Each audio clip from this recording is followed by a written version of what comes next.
MovieWeb.com. Okay, now the whole wine world is sort of alien to me, and I want to know, can you kind of describe what it takes to do the tasting of the wine, and if you had to go through any special training for that? Because I've tried it myself and I don't really get it, I guess. I'm still trying to get it. I think it's a very subtle thing, but Brian, who's one of the experts at Chateau Montelena, where a lot of the movie is set, which is yesterday or the day before, showed us exactly what happens in a glass of wine when you taste it, and it's to do with the fact that there's an initial taste on the front of your tongue, and then something hits the middle of your tongue, your palate, I guess, and then eventually there's a kind of lingering taste. So it's a bit like a car ride through your mouth.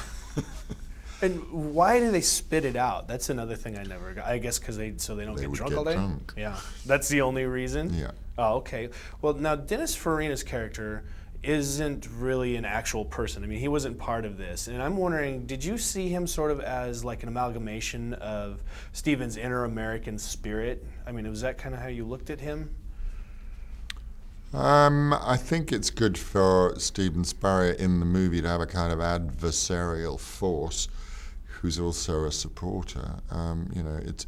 It's a bit like a kind of, well, I don't want to say comic double act, but it's, you need a counterpoint to your energy if you're playing somebody like Spurrier. I mean, once he gets to the Napa Valley, then his adversary is the environment and everybody he comes up against.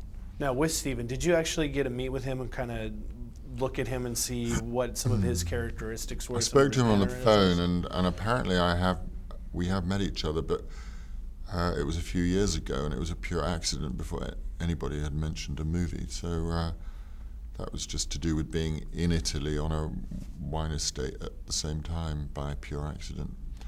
Incredibly nice guy, very helpful on the phone, but there was no way I was ever going to make it an impersonation of him because I don't look like him, I'm not the same age as he was then, and so it's the essence of an Englishman in a suit and a tie with a briefcase is what I'm playing, and we've just kind of stolen his name and the story.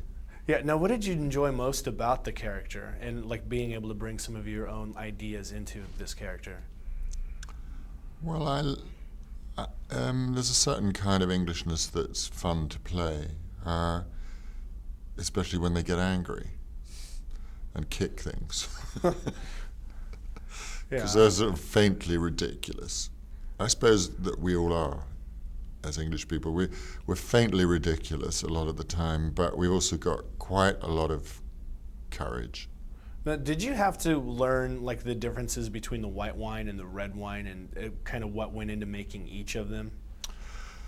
Not really, because in this film we really are only telling the story of the white wine, Chateau Montelena, the Chardonnay. Yeah. So we're very much driving down that part of the story because it's a whole other vineyard that won the red wine.